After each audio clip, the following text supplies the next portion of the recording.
place to hide, no place to run, no place to run. The mutant age has now begun. X-Men, X-Men, this is the day, X-Men, X-Men, coming your way. Magneto's hordes are on the way to pillage, burn, and plunder. A-Pod-Calypse now.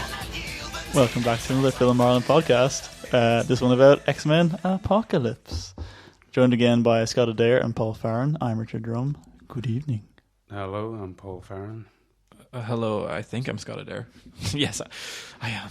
So we all managed to see the same preview screening. So we all saw the same great audience moments. We didn't sit together though. I sat with Richard. Oh, okay. Well, Crunching on popcorn for the entire thing. Thanks for the invite. We looked for you. We couldn't find you anywhere. Sorry, I was avoiding you guys. Fair. Actually, fair we enough. arrived late. All the pizzazz and jazz had finished. The reception of Savoy was blue when I arrived. Remember? Yes, indeed. Did you get your photo taken with any mutants? Yeah, they made me take my photo with my girlfriend. That was super exciting because I looked like crap. Is it your phone background photo now? No, Frame. I deleted it. I actually didn't. didn't even know who took the photo. He asked for my name and I gave him a fake name. What was your fake name? Stephen. Original. Your favorite X-Men, though? I don't think well under the spot or on the spot even. He said proving it. Yeah, exactly. So He we're says with beats all of sweat. of the consensus that we enjoyed this movie despite major flaws and naffness. It was good fun. I think the naffness kind of made it because the X-Men films have been historically quite bland and serious and dour and visually quite dark and kind of dull. So the fact that it was basically a 1960s Batman episode but with special effects. Wouldn't go that far. Now, don't forget the greatest curse of superhero movies has to be Batman and Robin, and it didn't push the boat out that far. At points, you could argue it did. Wolverine, the visual design of a lot of the costumes was very Batman and Robin. Angel's costume was basically a Joel Schumacher costume, minus the nipples. Yeah, that was one of my favourite things, was that not only was Apocalypse going to destroy the world, he was a great hairdresser and makeover artist. Yeah, he did well with Storm and the hair in general. He had a thing for mohawks. And Psylocke gets the Silk Spectre award for best dressed supervillain. I don't know. I don't think he can beat Silk Spectre. I know. I mean, for this one, Yeah, I suppose. I'd like to see them in a fight. Yeah. I'm not going to say anything else. So, any That's Silence, anything else that's to it. say about Everyone's too afraid to talk. Apocalypse? I think everything's been said. I think good night. This has been Yeah. informative. I got to go home, man. See you later. It's getting a kick, and the critics don't seem to like it. No. The few have enjoyed it, but they seem to think that the singer has just gone backwards. It's funny though that it seems like this one came out and everyone went, "Oh, it wasn't as good as the last one was." I don't recall the last one getting that good reviews either. Like, it was fine, enjoyed it. That was a bit of a joke to compare it to the last one and say as if the other one was a complete masterpiece, though it was fun as well. But at the end of the day, like when you think back to the differences between First Class and Days of Future Past, like they're stark contrast to each other as well. It's an origin story. It's building up. It's got a bit more crazy in Days of Future Past, where you're in the future and the Sentinels, and then this one it's just gone full on.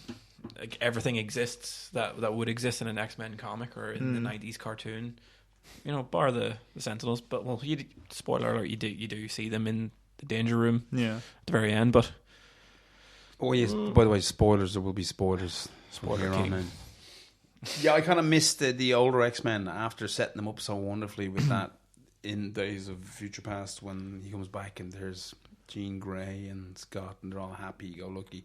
I was hoping that I was actually in the mood for some kind of time travel nonsense again. Well, going forward in the X-Men franchise, like I think they're doing Old Man Logan.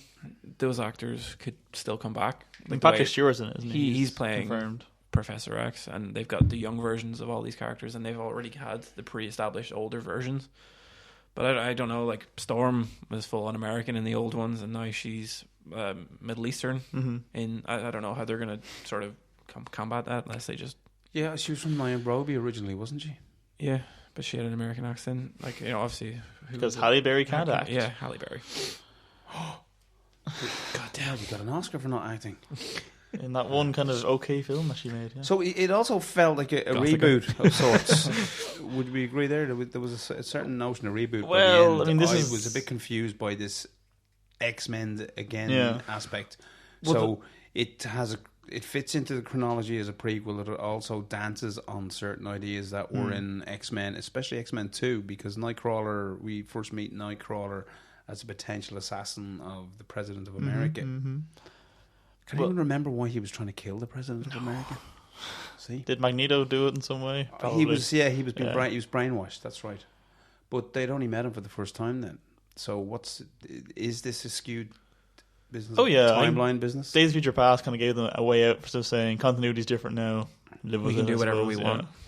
But if, the reboot thing is definitely true because everyone's contract's up now. Like Jennifer Lawrence is technically out, McAvoy and Fassbender are, unless they re-sign again, but they're out now. So that's the whole point. That the end shot is just here's your next 3 films. All these kids. I don't know who you'd recast Professor X as. Someone bald. Yeah, because McAvoy finally got bald after 3 films and looked really good, and now it's gone. Maybe. Well, it's the same that happened with Robert Downey Jr. You know, his contract had finished. No, his contract finished, and you know, he was like, I'm going to make more movies. He wants to make Iron Man 4, and he wants to be in Spider-Man and stuff like that. So I'd say these people, like, if they've done this many movies, like, I'd say they're open to doing more. It's just they can't say anything until there's a contract negotiation. I think Jennifer Lawrence is probably franchised out at this point, but Yeah. who knows? I'd love to see her come back though. It's weird, though, isn't it? But because she's like the biggest star on the planet at the moment, they've made the last 2 X-Men films like incredibly Mystique central. Yeah. Like you'd never, or centric. You wouldn't really expect an X-Men film to be about Mystique. Considering the original 3. Yeah, She hardly opened her mouth. Yeah. Did she even open her mouth in the third one? I think she did. and she became human. Maybe, Oh, when, yeah. when she was in her, Yeah. when she metamorphosed, And as she his turned hottest. into the Jean as well, and then she turned into Wolverine. I don't know. Actually, yeah, Scott, you're a big old nerd. Explain to me how that can she make swords with her skin? Did she? When she was Psylocke. Yeah, like that Oh, blade. Psylocke? Yeah, remember she was Psylocke. Mystique was. Oh, I literally have no idea. Because like I that's actually right. don't Look, know. the way Mystique's power. Okay, nerd Oh, discussion God. incoming. The way Mystique's power works, I thought, was that she kind of refracts light or some shit. I don't know science, and it makes her look like whoever she wants you to think she looks like. But she can make an actual sword from her flesh that acts like a sword. To be fair, I actually didn't even notice that. I thought so. It's an illusion. I thought it was that she actually could physically change. I don't know. I didn't. But No, I she thought- can maybe change. But like, how does she make clothes? So how can what she if make Mystique changes blades? into a big burly Wolverine? I just remembered why you asked that question now. Is because she was pretending to be Psylocke, and then she hit Apocalypse in the throat. Yeah, she slit his I throat forgot open. about that I knew completely. that. I forgot. I was like, oh my god.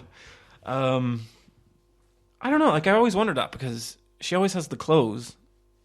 And at the end of the day, like, when you remember, like, going back to Terminator, Yeah. Judgment Day, when the T-1000 did the same thing, and facial hair and clothes and everything. But the T-1000 was literally liquid metal, so making a blade with your arm and your liquid metal makes Yeah, I suppose sense. that'd be a bit easy. I would assume that with Mystique, she wore no clothes ever, and then just made clothes visually appear on herself. But then you see films. I don't know how her mass works. It's getting very scientific. Like, can she create more mass than she has on her body? Because she can make like big fur coats that are like, you know, taller than her regular skin level. I don't know. It's all very. She turned herself into fiddly. a dwarf as well in Yeah. Days of Future Past, so she obviously can change her mass. Like, maybe she can just, like, I don't know, change herself into like an 8-foot tall twig. Yeah, which seems like a really useful power to have, aside from just making yourself look different. If you can change height and size and density, and If she ever wanted to make a quick buck, like, she could pretend to be Kobe Bryant. she could Go just. to the NBA. She's basically Giant Man, that Man in One, and also with shape-shifting powers. Jeez. Yeah, imagine she actually could do the whole Giant Man thing. That's it. Game breaking, I think about it. But let's not think Like, if about she it. can make a sword out of her arm, I didn't even think about Yeah, that. if she can make a physical blade from her bodily appendages, then she's a T-1000, like you said. That's Yeah, holy crap. over. That's it. Makes no This sense. is mind blowing. I need to watch the movie again. It won't make any more sense.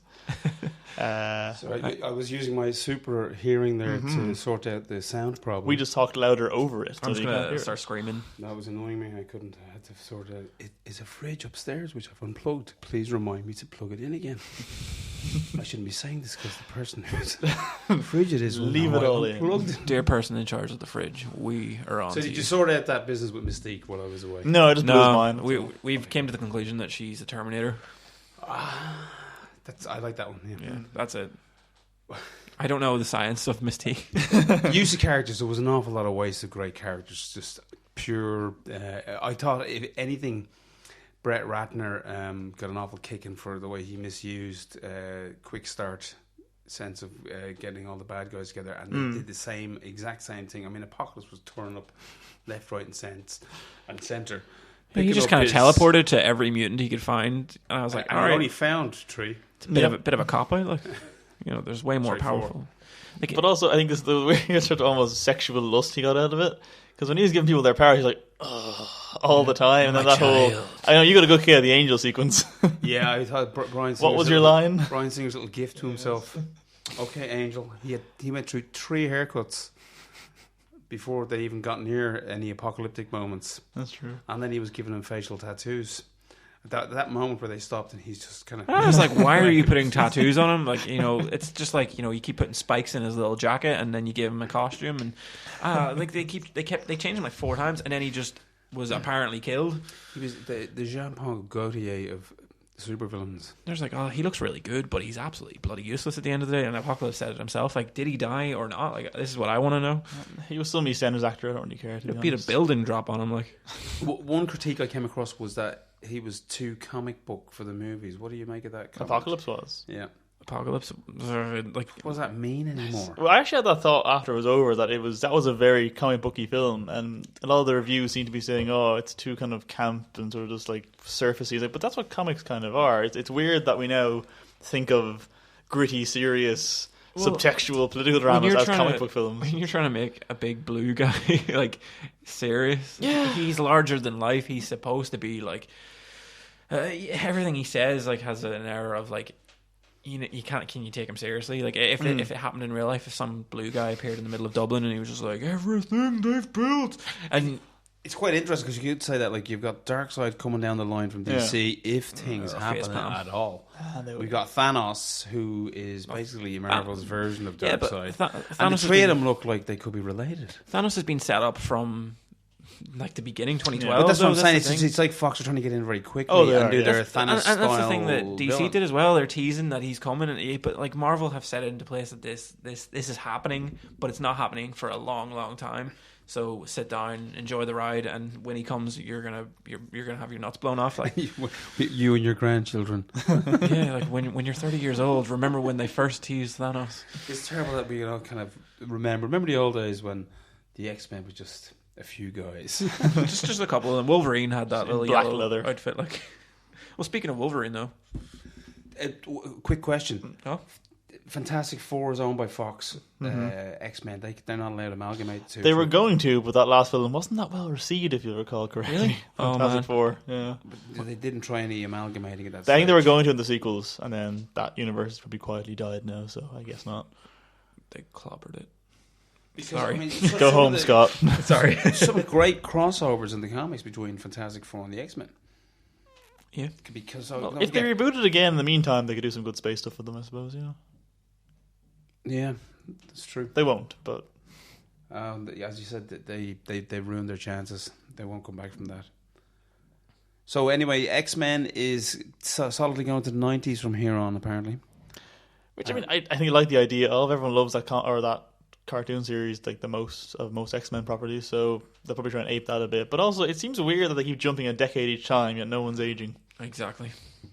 Well, actually, I went back and watched First Class just before I watched Yeah. Age of Apocalypse, and Professor X, like, he definitely looked a lot younger. Like, Actually, had the flashbacks, he looked very baby-faced, like, actually, that's true. Did they do that on purpose to I don't make him think look so. really young? I don't know. Maybe just, like, what's that, 6 years? And If even. he looks like he's aged about Just 20. McAvoy is, yeah. First Ravaged Class, by age. After Filth, anyway, like. First Class always reminded me, for some reason, of a film you might not know called The Dirty Dozen. I know of it. Kind of getting them all ready to go to war kind of thing. And this one is, again, its own madness. I don't think you can compare it to the other two films. Who was telling me that Vaughn was kind of ready for the sequel, but then he went off? Vaughn, he was on board for Days of Future Past, and he'd written a lot of it, and then he just was given the option to stay here and make this, or make Kingsman. He went, well, Kingsman's kind of more of a pet project, so I'll make Kingsman instead. And then Singer came back on board. But he was always a producer on those anyway, wasn't he? I think so, yeah. So, any other favourite moments in it besides? And we've already marked the horrible CGI of buildings turning to crust and dust. I think that was such really went way over the top. See, the thing is, and this is my problem with the final act of the movie, and as much as like I overall enjoyed the movie, like when you go so heavy on CG, I think your actors need to give a better performance. And for me, and I didn't think I was going to ever say this in my life, Michael Fassbender just didn't have it at the end. I think he was distracted. He was thinking about all his moves for Assassin's Creed. Yeah, in the August, is it? Like, yes. There was no sort of. They could easily just say that there was a dialing it in sense from him and from McAvoy, I thought. Yeah, I think McAvoy actually was pretty good. Lawrence, like maybe you could argue, was phoning it in a bit. I thought McAvoy was trying. He was shouting a lot and screaming, and it was after acting with a capital A. After everything that happened to Magneto, You're confusing shouting and acting. Again, yes, perhaps. But after everything that happened to Magneto in the movie with the whole family thing and that actual whole different. But it's such a tragedy, and then at the very end of the movie, it's like, okay, see you later. Yeah, see you later, Dr. pal. X. Yeah, see you later, Magneto. Oh, Okay. all right, well, here go. I'll go and mourn my family now. You know, The second one I've lost. Because it was nearly interesting as well when they went back to was it Dachau? Oh, Auschwitz. It was Auschwitz. Wasn't Yeah, it? which they then destroy, which I think that's a weird scene to have in a modern film. Auschwitz was being obliterated. Remember I don't know if you remember all the controversy when there were critics giving out that they were equating mutants with the persecuted of World War II, and a few people got on their high horses about it.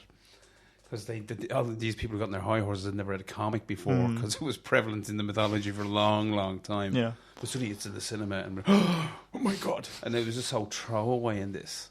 There was a potentially interesting idea, and they never really kind of pushed it out. I liked the business in Berlin. I thought that was great, and I wish they'd done more with that. It was good fun. It actually looked quite cool as well. In that visually. Morlock world. all the fighting and everything. I thought that was pretty cool. That's the best that I've ever seen. Archangel, Yeah.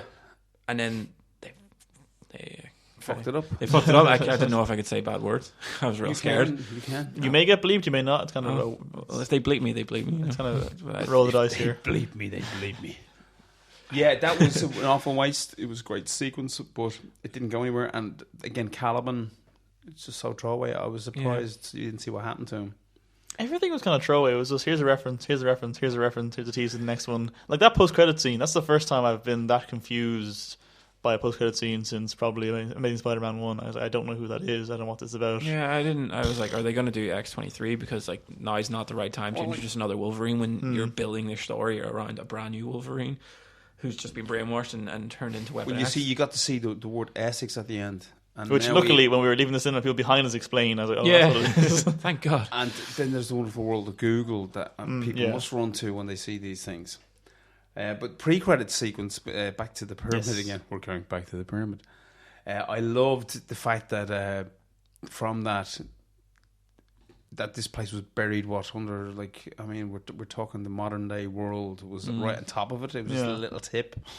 And we meet these mad people who are excavating. We never find out anything about them other than that they're obsessed with this cult to find that out. There was a throwaway line of it, yeah. But yeah. But it was so throwaway. It was funny in its own right.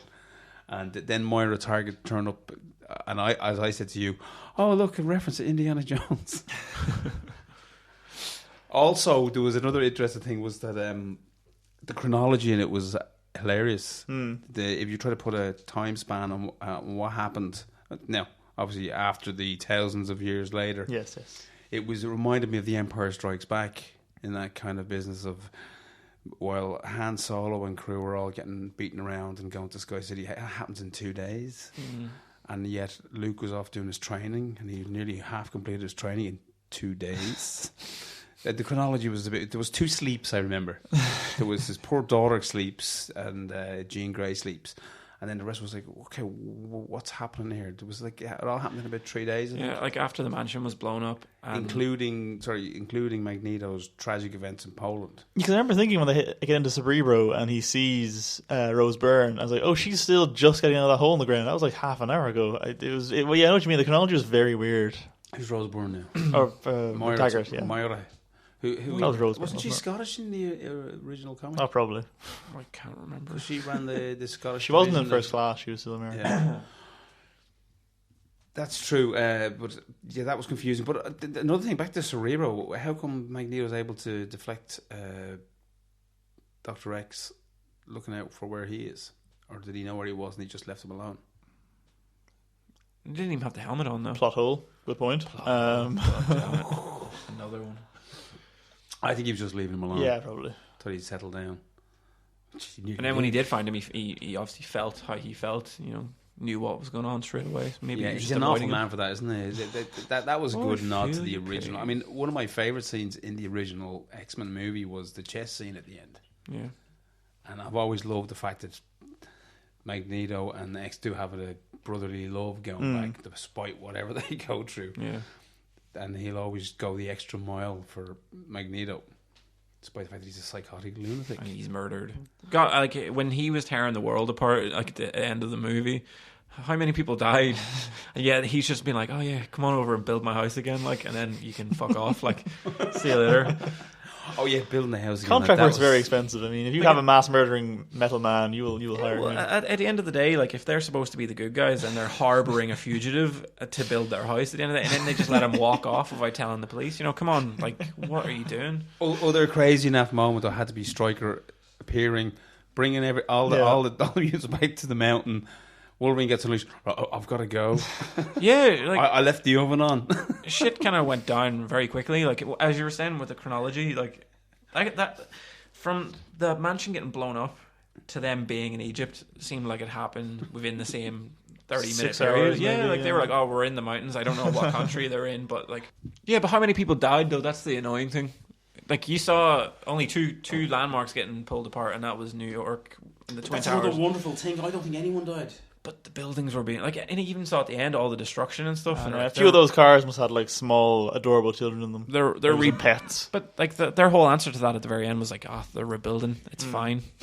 Yeah, you're like, well, they should have called it non-apocalypse.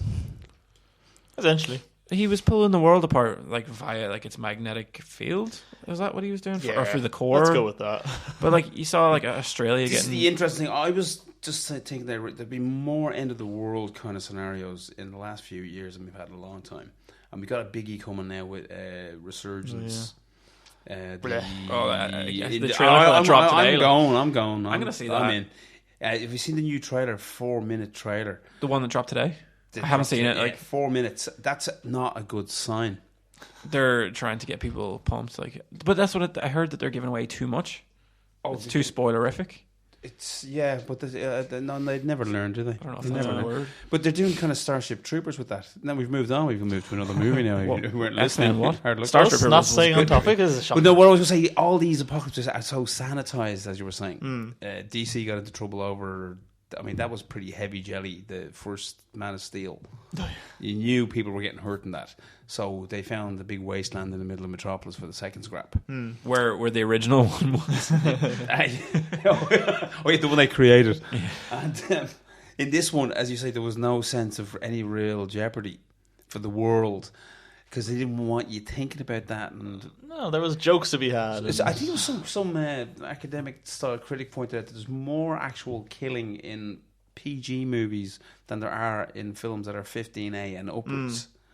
From James Bond and other pieces like that, and these superhero films. I mean, like within the first 20 minutes, how many people were killed in that movie? I mean, all of those poor Polish security guards or whatever they were, policemen. I mean, he whipped 8 of them out of it in one fell swoop. Yeah, after the accidental arrow went off. Oh Jesus!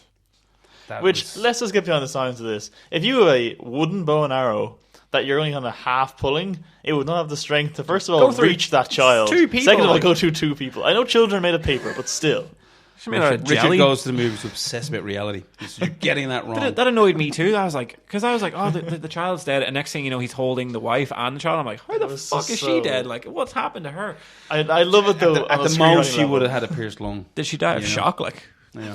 Oh, my child is dead. I'm dead as well. And where did they get the arrows and the bow anyway? Did they just carve these up that day? And if they're made out of wood as well, like what the hell? We've seen all the other movies we know. So. They kind of mobilized pretty quickly. Like they're like, we have no metal. Where are your badges? Oh, I don't know, mate. Like, See, that was a great gag in the original film. So that was the beautiful scene in X-Men 2 was Mystique getting... the coffee full of bits of metal that he pulls out and then... that was cool. That was genius. That was a fantastic scene. And there's always metal somewhere.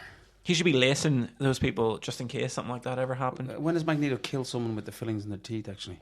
In First Class, he tortured a guy with that. He didn't actually kill him. He pulled it out. Like, that's right, yeah. Yeah, that would be fun.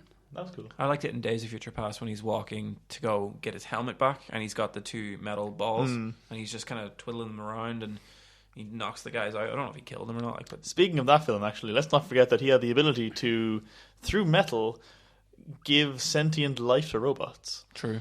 Yeah. That's a power obeyed they his ignored. command as well. Yes. You're like, yeah, do what you were made for, and the robots just run away. Like, but also, we're left with a Magneto at the end of that film. Don't forget, Apocalypse was basically up-leveling everybody he met. So he was giving them their extra dose of mutanticity. so Watch out. I'm making up new words in this podcast. Mutantosity. I wonder if Magneto could literally tear the world in half. Yeah. So he had those powers when we met him in X-Men. Mm. And I Maybe. don't forget, didn't he have an island lair in that movie? Yes. Yeah. I miss those days. Everyone's giving out about him being too camp and cheesy in this one, yet he had an island lair in the first. Everyone's X-Men having an movie. island layer all the time. I want more island. Like Bond films haven't had a proper island layer in years. I'm very sad about I think that. the last one is probably Scaramanga in Yeah. Man with the Golden Gun. Right, I think having a Angel. lair What's in the the middle of a crater is pretty cool as well. It's cool, but it's not a volcano. It's not. It can't fly to space or go under the ocean. I just love that they have to deal with all this stuff. And also, I think another reason they said it back in the 80s was because they didn't have to deal with mobile phones the same way. Yeah. When the missiles all went off, I didn't understand why he didn't just let them all go off and have a nice big apocalyptic war. I had that thought too. That was a bit of a disappointment. You think the logic there is that he doesn't want to actually wipe out everyone because he needs people to worship him as a god, so... And do the cleaning. Yeah, and I'm not sure... I presume he could probably get rid of radiation poisoning if he had to, but he's a bit lazy. So when the just apocalypse throw it in comes, space. who's going to do the laundry? Well, him, because he loves like accessorizing people and like giving them little hats and haircuts. If he found like a shopping aisle full of like accessorized Barbies, he just he'd be distracted for life. He stands up on his podium. He's like, "Who wants a facial tattoo? It's not gonna hurt." Form a queue. Because that moment when Magneto and Dr. X, or so Xavier I should call him, Dr. X, I don't know him that well. Professor. Professor. Professor. Do you know why I keep saying Dr. X? It's the name of a really old school movie with Humphrey Bogart that's stuck in my head. And it was called Dr. X. Just for all you completists out there. Professor Xavier X. And when him and the Magneto having the chat, and then just to keep him occupied, it was a weird bit of blocking that he just happens to be doing makeovers in the background. I was totally distracted by the fact that Couldn't believe that. he was off. Come over here now, like let's finish off that bit of hit. Remember that lovely hairdo he like, gave yeah, Angel? yes. He looked He gorgeous, gave the shave around and the curls, but not a Mohican. And he again, every time you met them, they'd been jazzed up, and then they were getting more jazzed up as well. Like, wow, if this keeps up, what are they going to be wearing? And I just actually He should plan weddings. I forget what Xavier and Magneto had to say to each other because I was watching the makeover going on in the background. I actually don't remember what they said either. The usual thing of sorry and sadness and your life is tragic and yes, and they're wrong, Charles. No, you're wrong. Okay, blah, blah, Have we blah. had this conversation before? Several times.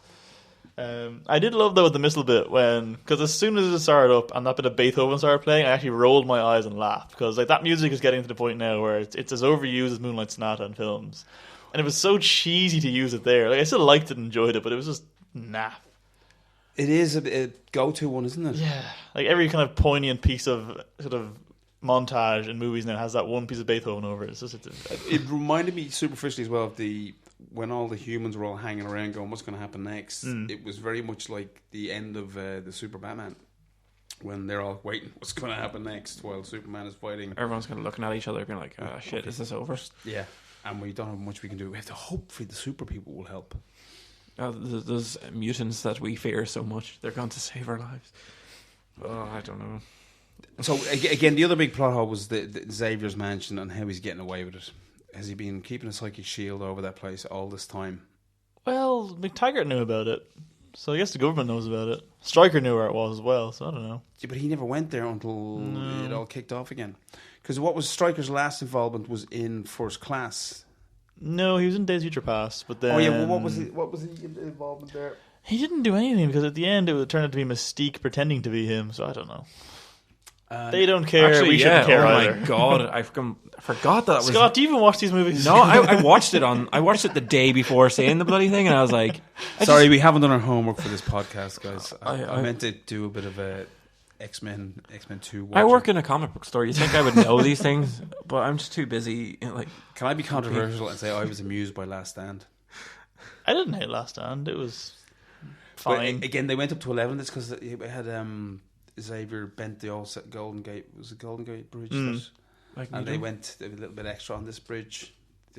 Several bridges vibrated a bit. Yeah. They shook very violently. And then the Sydney Opera House. Yeah, that was kind of nice to see, because usually it's something in New York or London. It was like, it was Sydney. A nice change. Right, it was a nice change. But the thing is, like, how does Magneto know where these bloody cities are? Like, he doesn't have a GPS built into his head. Like, but the implication seemed to be that he was just pulling everything from the ground up. So it sort of started at like the roof of every house on the planet simultaneously just lost its metal, I guess, and it was just going deeper and deeper. It was a bit stupid. Focusing on the landmarks as usual. Oh well, yeah. So did you think he fixed those landmarks after the credits? No. He went off into his own thing because he's a free man apparently. Like, no one's after him. I mean, let's not forget Cairo has been leveled. Oh, yeah. Cairo was one giant pyramid. They did ruin that entire city. Look, they built a big pyramid and then no one cares about Africa though, so it's fine. Oh, nobody cares. Nobody cares about Cairo. Bob Geldof is sitting there by a giant pyramid just being sad. Don't weep for me, Cairo. Again, Scott was wasted. I thought Scott was just a little petulant boy. Thanks. We had this big intro to him, thinking he was going to be an important character. All he gets to do is lose a brother, whom you pointed out quite, the American thing of kind of, you've lost someone 5 minutes ago, but you'll get on with it. No one fast. gave a shit that he died. Like, no one. They talked about him briefly on that plane ride to Cairo, and they're like, "Oh, me and your brother used to be in the original X-Men. Like, it was all good." And then he's like, "Oh, yeah, sweet." Like, but there was no emotion. Like, and it didn't even show him die. Like, they were like, "Oh, he was close to the blast." And you're like, "That's cool. Thanks for clearing that up for me." Like, he's gone. What was the speedy guy called again?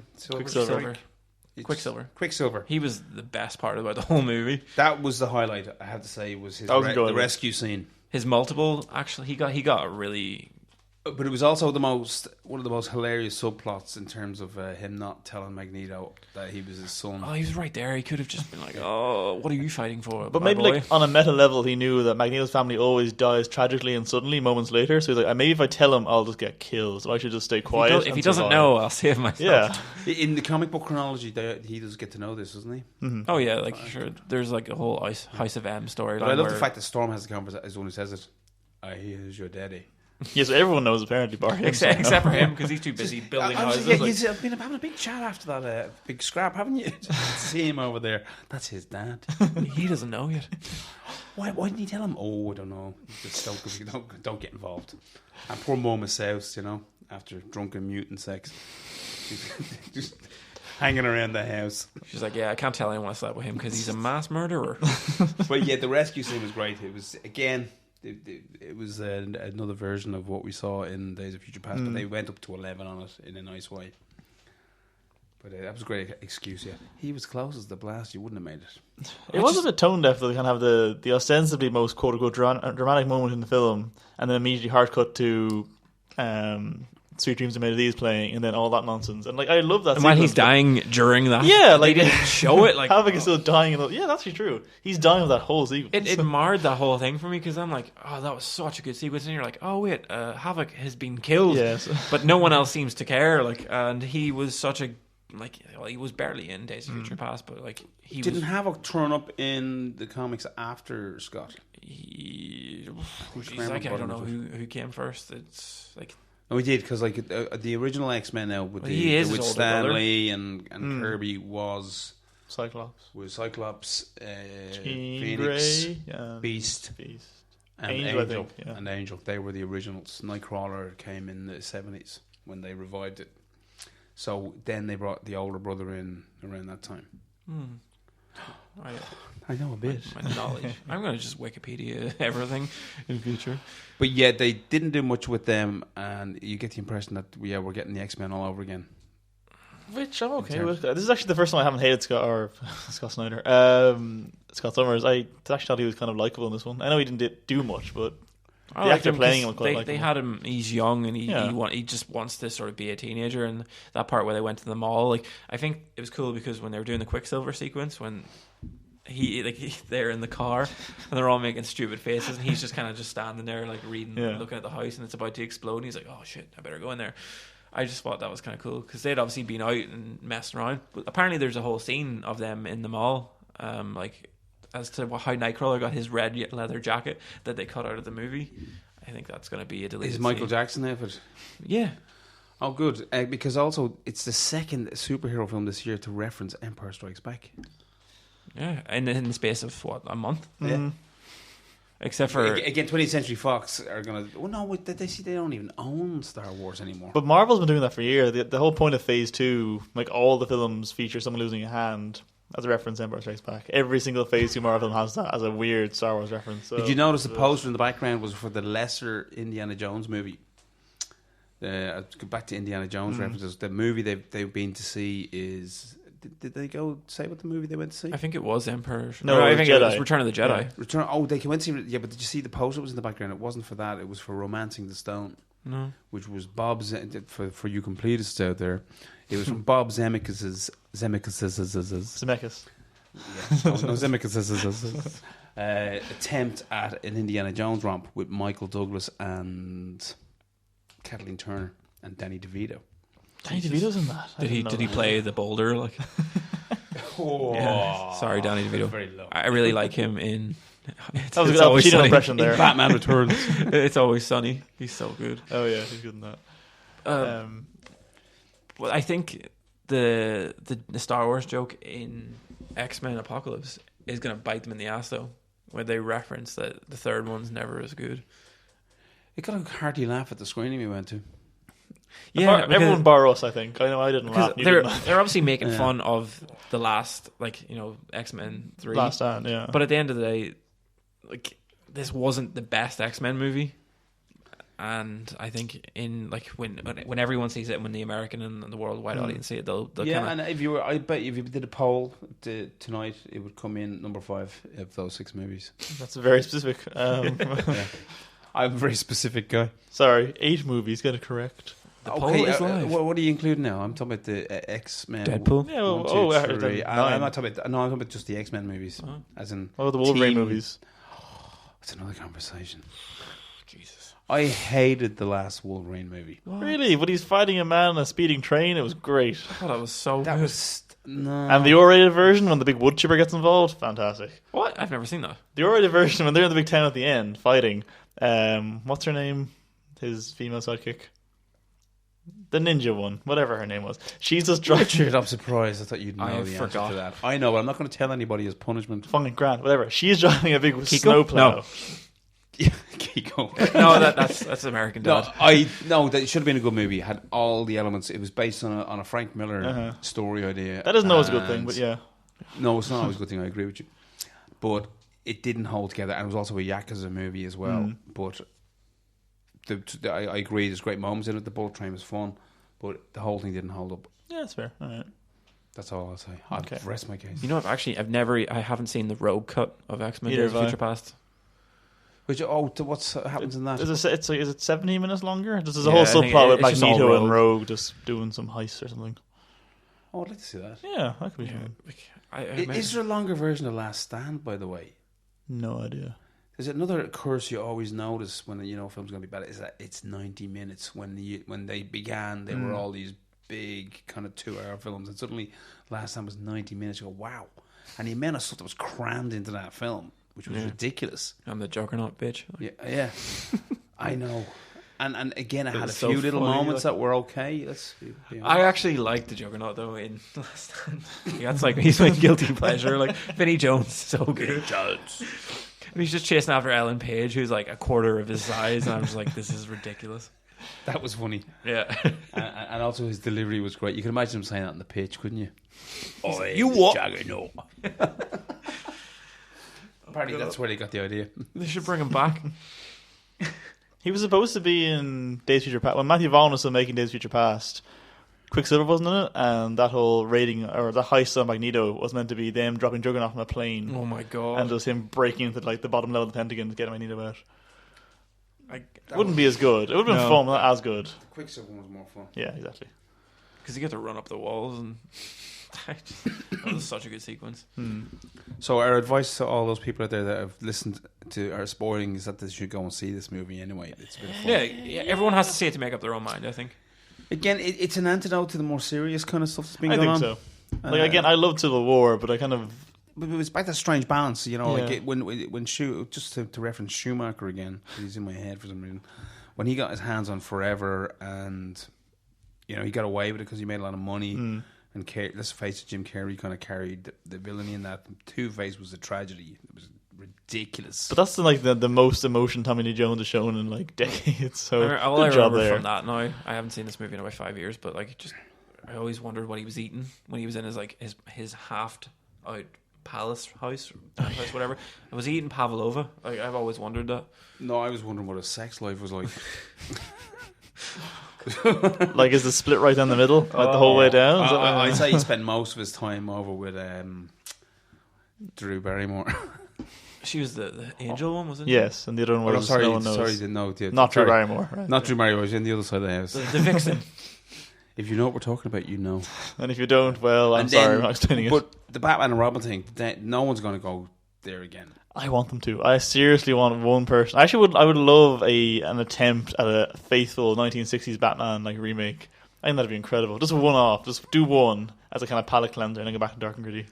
Well, look, it's interesting to mark that as like look the other side effect that's came out of the superhero movie genre has been these oddball ones like the Woody Harrelson, what was it called? Oh shit, Defendor. Defendor. That's a weird and, one, yeah. Yeah, and then we had that other one with the Super. guy. Yeah. Super really good. They were strange movies, and James again, Gunn. don't forget, Yeah. Kick-Ass is responsible for that kind of genre as well. I'd love to see a mashup of those ideas. That'd be pretty Yeah, crazy. like a kind of like a shitty street level Avengers thing where they're all just depowered But hobos. I remember beating the shit when out I of was each other. watching again because I'd seen the Batman series when that came out. Apparently, it really was huge, and it disappeared overnight. It did not last. Like the pop culture thing was at its height as well. I mean, I think the opening party for that had Andy Warhol hanging out at the opening party, and the movie itself is a weird kind of like an amalgamation of 3 episodes. It has one great joke in it that I love. It has several great jokes. Which one are you talking about? Well, the shark repellent. The shark repellent's great. Bat shark repellent. Just the visual though, of then the shark falling into the ocean and exploding for at that point no reason. It's explained later on, but it's I a got my brilliant hands movie. on an interesting little encyclopedia by an author. I can't think of his name. I'll remember the next podcast if we ever have one. I'll bring it. Suicide Squad. He yeah. did a great one on Wonder Woman as well, and he goes into that kind of how it affected the comics, and then Julius Schwartz and Denny O'Neil and all those kind of got serious in the 70s. That's where we get that big sweeping cape from in Batman. We have stopped talking about X-Men, haven't we? I know, but the reason was we're talking about this campness. Find that little mood that moves between the two successfully. It's so hard. Well, if like they're just a bunch of kids with superpowers, like you have to have that sort of lightheartedness at the end of the day. Like they haven't experienced like true loss or anything yet, so they're not hardened like the way Magneto was, where he's just ignoring It's a everyone great around him. theme to have running through it. As you say, like that kind of buoyancy of youth is quite an interesting one to mark. It's good because it does change everything to the point where they just want to go and watch a movie and buy Michael Jackson clothes. And Well, it's everyone like else. Spider-Man. I mean, Spider-Man, when they tried to dark and gritty Batman Begins Spider-Man, it was atrocious. Whereas Civil War Spider-Man, it was good. It He's was just fun. he's a kid. Yeah, he's just a kid. He's having jokes like. He didn't have the weight of my parents were secret agents and my past is tied to Oscorp and darkness and seriousness and sad times. the weight of Uncle Ben has got to go. Is that what you're saying? I wonder how they're going to have to reference that though. Now that Spider-Man's only 6 months in the universe of Marvel. Uncle Ben's already dead at this point. But have they not continued the Uncle Ben guilt even in all the new origins for Spider-Man? They vaguely allude to it in Civil War, but I mean, I think they haven't Marvel said no more origin stories, so they probably just won't bother. They probably mention it like really vaguely. In Aunt May's so young in Spider-Man now. Like, what are they going to do with Uncle Ben? Like, he's obviously not going to be this wise guy. Like, that'd be hilarious if it was like a really old guy. Well, unless they have like a typical like Queen's wise guy. No, I can't do the accent. Like, my accent game is so weak. Like sort of like a little gangster. He has like a trilby hat on, and a little Tommy gun in his pack. That'd be funny. Actually. I don't know. They call him the wise guy. I don't know. Like, but who's going to be there to teach Peter like everything he needs to know that like Uncle Ben like that was what he Robert did. Downey Jr. But don't forget, if you go by the cartoon series, it'll be Nick Fury. Yeah, they could do that. They might pull him into the Shield world. Oh, they're gonna have to, I suppose. Get him young, like Yeah. child soldiers. Well, no, I think Iron Man's Pretty going to be the useful. one. I think Tony Stark is going to be the one. He's gonna mentor him. Like he already that's already all the groundwork for that's been laid already. So yeah, I got my hands on a Marvel Essential of Iron Man Volume 3 with all the Pepper and what's his bodyguard called? Happy Hogan. So it's great stuff. What they were trying to do with him back in these were late 60s, early 70s. You can see all the essence of the Pepper and Happy stuff in there. But you want more of that. Yeah, It's just so. I mean, there's a great one where the comics have gotten so postmodern. Iron Man's at a comic book convention and he's having his Iron Man costume slagged off because for a brief moment Iron Man put a nose on the Iron Man costume. It lasted about 3 issues, I think. in the comics now he's just flat faced. Like he just has a face plate with no nose. It's actually Oh no, probably, the nose didn't last. It was in a few issues. but the new costume that he has now is actually pretty cool looking. Like his up to date costume is really good. I like to see that in the movies. It's just very sleek looking. How many different costumes he has gone through? About 4 in the He's in on the movies. Mark 46, I think. Oh, now. okay. That's the Well, that's a cheat though, because all the yeah the they blew up all the off-screen other suits. ones. Yeah, So it's But like it's like about 7 or 8 probably realistically. yeah.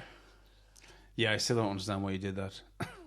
To make Gwyneth Paltrow happy, which is what we all want to do. And in it life. didn't work because we No. found out. in Thank Captain God, America- she's They're on, gone. they're on break. Like, Good. is she coming back? I hope don't not. know. Can't stand Gwyneth Paltrow. Oh. When she found that big fire, I was like, yes. So, she's Well, a she was mortal Iron now. Woman Shit. for about 5 minutes, wasn't she? Yeah, Iron Woman / kind of dragon person with fire powers. That was a dumb movie. I can't believe she got that like taken out of her. I'd be like, yeah, I can control fire. I can melt shit. Like, you know, she doesn't have to use a microwave anymore. Like, she could just like have a pot noodle done in 2 seconds. Like, That is truly the most useful power of that ability. Just you could be like a walking kitchen. I don't know, that's all I'd use it for. Is just for food. have sex on you, you Scott. wouldn't- A woman should be a walking kitchen. You Get wouldn't, catch, Political correct. you wouldn't catch Gwyneth Paltrow near a pot noodle, though. No, I'd be Well, like, that's what I would use it for. artisanal leaves I or just put a something. bit of cold water in there, just hold it for 2 seconds. I'd be like, pot noodles done, guys. So Hot now we Pockets. have the next But big. back to X-Men. Yeah, back to X-Men briefly. I like talking about hot pockets there for a second. You know, just a little pocket full of meat. So what's the prediction? How is it going to do? Is it Well, going it's to gonna make do well. enough money to? It opened up to 100 million. To, not domestically, but like In European, Yeah, it hasn't opened worldwide, in- because hasn't it opened in the opened US yet. over. I think I think it's out now. they do that a lot. Is they open them in Europe if they're worried about what the American response is going to be. So we get to see it first as if we're special, and then they open it in America. the Dublin show was actually one of the first ones worldwide, which I But thought was also, I pretty think cool. it needed that bit more distance between Captain America and it. Yeah.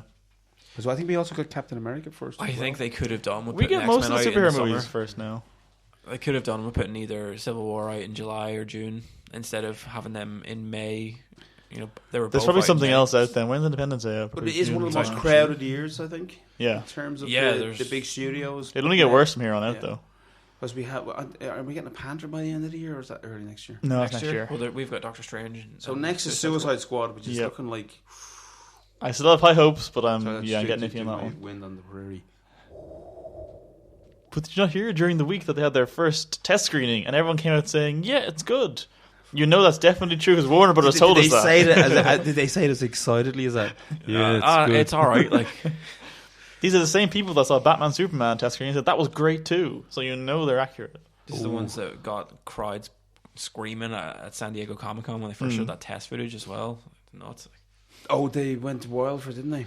Yeah, people were going crazy, and then obviously those people are just like, shit, I can't believe I waited 2 years for that. Like, bullshit. Again, the hype is part of the damage, I think. But Suicide Squad, I still think is the strangest follow-up to their officially their third movie in the DC universe. And there are Strange. no origin stories again. It's kind of just, it's going to be like little sequences, but like these are all like fully already introduced characters that have been existing in the universe for years and years. And money on the worst Joker, I think. No, I think he's going to be really good. I want them to be really bad. I want him to be. I actually want. Oh yeah, it was his Oscar speech pissed me off. I didn't hear it.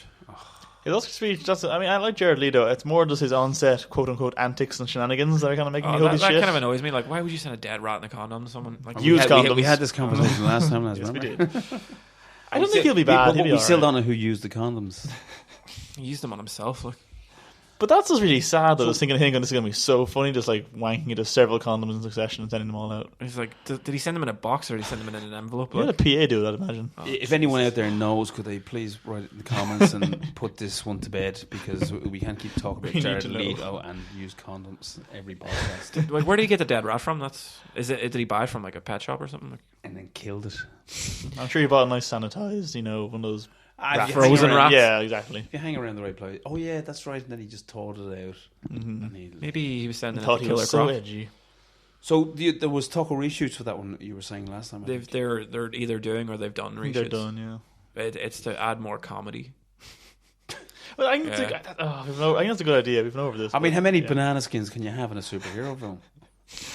I think if Apocalypse showed us one thing, it can be a very funny film, unintentionally, but very funny. Oscar Isaacs, I just loved him. He was so good. Just have Wolverine He wasn't running good. off into the That distance. was another one of the moans about that film. Was that Oscar Isaac? Why would you get Oscar and cover him in all that makeup, but we can't see Oscar? Really Isaac? shit makeup. Like some of those close-ups where you could see his human stubble below the So blue. what's his big movie? I actually can't put a face on Oscar Isaac. He was in Star Wars, the most recent one. Oh, he's the Poe pilot. Dameron, Yeah, he's Poe Dameron. He's inside Llewyn Davis. Cover him up. Or Ex Machina. He was the Is it Llewyn Davis? inside Luna Days. Yeah. Yeah, like, that was the Coen Brothers movie. That was actually really good. Have you seen all the hype now that they're back in Donegal shooting Star Wars yeah. footage? Yeah, I actually had a friend who's been out there, and he does a podcast himself called Blab of the Hut. Check it out. That's a good pun. Okay. Fair enough. Yeah, congratulations on the A little pun. bit of a name drop there. Yeah, but my friend Jamie, he's actually out in Dingle.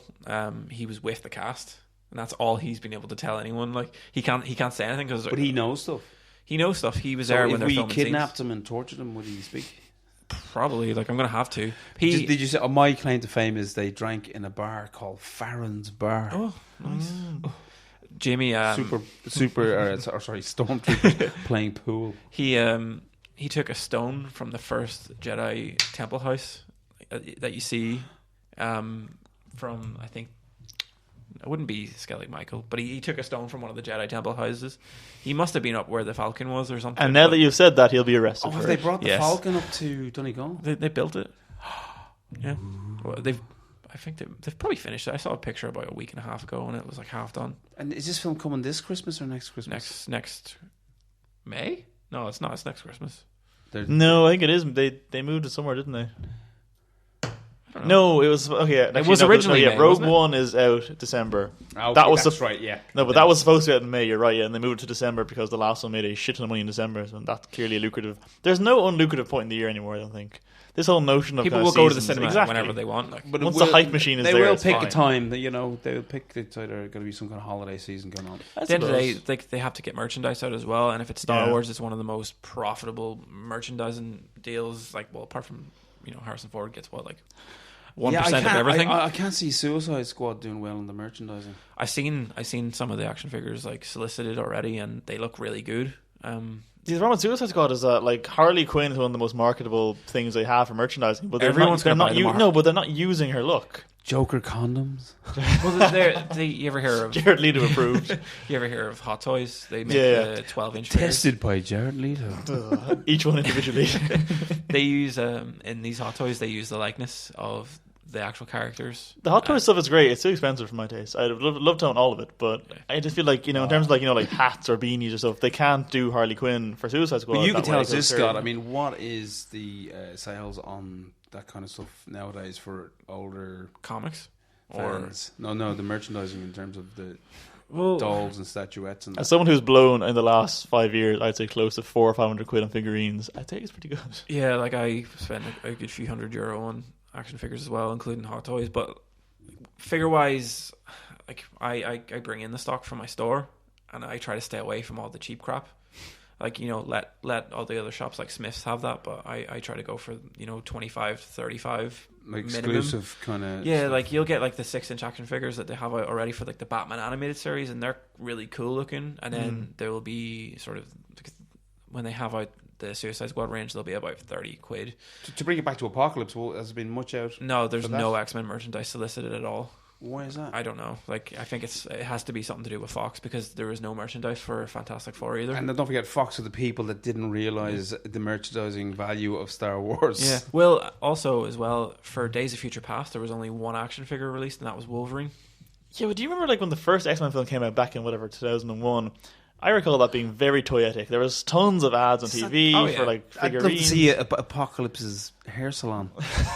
He's just giving makeover everyone palace. blonde or white wigs. Oh, you look good, Jesus. darling. The Apocalypse makeover. The voice and everything. So yeah, but merchandise again. So it hasn't been big for Apocalypse. It's a bit surprising considering how much money's going into that film. They expect to make their money elsewhere.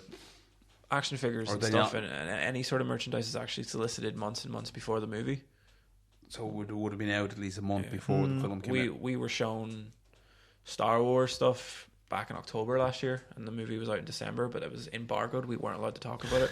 We were shown action figures for Civil War that aren't out until July that were embargoed as well. We were shown them in December and January, and I still don't know what they look like. So you're not showing them then, per se. Well, we were shown actually silhouetted photos of what they look really like. helpful. Super great. And we're like, Excellent. okay, I'm going to get 100 of these, despite how I don't know what they look like. Maybe that was it. But I went to New York Comic Con last year, and I saw quite a few bits and pieces that were gonna, like, for Civil War. Like, they had like Marvel Select, which is like the standard €25 6-inch figures, and they were actually pretty cool. And then when I saw the silhouetted photos, I was like, it has to be them. It has to be them. Because I was like, you know what, let's get loads of them. People are gonna love that stuff. Because Speaking of the merchandise, actually, now that you say it, it is weird that, you know, like the Pop Funko vinyls, like that's probably the most sellable thing there is. like, I think it's the reason why we're still open. Probably, yeah, but now that you say it, like there's no X-Men stuff, like any of the films in there. There's no No, X-Men they Pops, have there's no the- Fantastic Four. No, they There's only none have- for Amazing Spider-Man. Maybe did Marvel and Disney own them or something? No, In Spider-Man some did have some merchandise in it. Has to There be. is now since Civil War, but there wasn't really like any Yeah, of they those. had No, action there figures was for the Spider. I mean, I would have known because I would have hung around. Amazing Spider-Man 2. Younger kids and that Yeah. of mine, they would have loved that stuff. So Oh no, sorry, there was like Spider-Man merchandise broadly. I just meant like the Because you say the Funko Smiths things. would do a different kind of range than Well, because Forbidden Planet. there's like big kids like me, you know. There's kids' toys There's and then kids' there's toys, adults yeah. statuettes and figurines. Yeah, exactly. There's adult Is there a collectible special figures. name for them? Yeah, statuettes and figurines. Yeah. It's not a toy. Collectible. Yeah, It's like collectible. we had one of my staff members' mum was in earlier, and he was obviously saying that he wanted to buy a figure, and it was like I think it was like £250, and she left the store and she was like, him and his bloody toys, they're just toys, and I was just laughing. I was like, oh my god, I was like, I'd buy them as well. And she just rolled her eyes at me and left, and I just laughed. I thought it was funny. And the dusting market must make lots of money as well because there's the shoot off from that. You got to dust those. Oh no, Yeah. mine just sit on the shelf. I will not touch them. They can just You have to put them accumulate in- dust. You It's gotta fine. get them in cabinets. Like, I need cabinets real bad. True, but do you also get guys who specialise in doing kind of one-offs and limited editions? well, you get people doing customs, but like most of these like licensed figures, they're the ones that are going to cost you loads of money. Like I bought a Deadpool figure, like a 12-inch Deadpool figure, for Christmas, and it cost me €250. And that's from a company called Sideshow Collectibles, and they make like these Oh, they're good ones to actually. scale, and like all the little details, like the actual outfit itself, it's all handmade, hand sculpted, hand painted. They do like limited runs of them, so some figures there might only be 1,000 worldwide available. And then Would it be right in saying that Todd McFarlane was one of the first people Yeah. jumping on that market years ago? yeah, well he still has like his Spawn statues that come out, like, and they sell for so much. And that was a terrible film. Yeah, but like when we had a medieval Spawn statue come in, and I think it was numbered 666, and we didn't want to sell it, like, because we were just like, we have to hold on to this because it's actually numbered 666. But we didn't know if all the other statues were numbered the same, just to try and generate a buzz. But it turned out it wasn't, and we'd actually like sold it at a discount to some guy who just loved Spawn so much. Well, at least you gave it a good home. Yeah, he actually, I've never seen someone beaming leaving a shop before, apart from when I leave. Do you know who we didn't talk about in the X-Men movie? Yeah. Poor X-Men? old Beastie. Oh shit, yeah. Actually, I have a thought on this, right? Because the whole point of Beast, I always thought, was that he is this really intellectual, smart guy who is stuck looking like a giant blue monster, and like his, quest for acceptance is like his whole character arc. So the fact that he can now just kind of go, "I'm Nicholas Hoult now, it's all good," that doesn't that undo a huge chunk of his character arc or something? He's developed like medication for himself, so when he doesn't take it, he actually turns into Beast. Yeah, that feels like it's a real cheap get out of jail free clause. And just, Well, it's probably saved them a bit of money That on was the him budget. having an argument about wearing that makeup for the entire movie. Yeah, Kelsey Grammer did it. Well, He was a great Beast. Oh, he was so good. He was brilliant choice. no, I love though in the last one the way they had him for like. I mean, 3 seconds. But they put him in the full makeup for like a 3-second shot. I love that. I hope he demanded a shit ton of money for that. I'd say he did. I'd say he got paid well for that. He looks happy. He looks healthy. Oh, Logan. Yeah, it was just, Logan. Was it even a Hello, line? Why did hello. it- I thought Nicholas Hoult is good. I thought I enjoyed him in the original He's movies, good, yeah. and he, though he had a pretty throwaway role, he did the best with it. Mm-hmm. If I was going to give marks for Yeah. performance, him. I like over Nicholas Hoult. the other main characters. I think Nightcrawler was really good. Yeah, Nightcrawler was no, great. I meant of the older ones. Oh, like, sorry, say, okay, yeah, Magneto, Xavier, Jennifer Lawrence. Actually, Mystique. old Nightcrawler was really good as well. Yeah, I love Alan Cummings, but I think Cody Smith McPhee was a great choice too. Like even before the film came out, I thought that's a good casting Apparently choice he for him. didn't turn up with the turban because he had enough. Yeah. He wasn't happy with it. It took like And 8 hours that makeup, so I'm No, not it was surprised. more than the makeup. I heard it was creative differences. No, he is a thisp, so Yeah. I didn't like the way I teleported that time. Do it again. Beast was great, and again, I was chuffed when Beast turned up in Last Stand. I probably was the highlight for me was Beast turning up, Oh, in Days of Future and Past. it was a nice blue joke. There was a joke about it being blue and what white people are blue, but I love how Mystique's costume has changed from the first one. I mean, let's face it, She's in not. X-Men, She's not as look, scary. there's a naked blue lady walking around the place. And they kind of took the edge off that. It was like Jane's costume in the old Tarzan movies. She didn't have one initially, and then she got more dressed up as the Haze Code came in. Suddenly she was up to her armpits and antelope skin, whereas she barely had a costume to begin with. That's what happens. The censors come in and people... Yeah, but you have to show it like that before anyone can give out a bit. We got 2 movies out of her running around naked in blue. Yeah, what happened to that actress? I don't know. Okay, on the comments column, guys, tell us what happened to that actress. Is she still going? Like, I remember reading about her and I've just forgotten everything I read. She wasn't blue. She didn't have the same appeal to me. Not that's the probably same. true. Yeah, that sounds accurate. I heard she's making blue movies. oh god. And on that note, good night. I think. Yeah, I'm going home. See you later.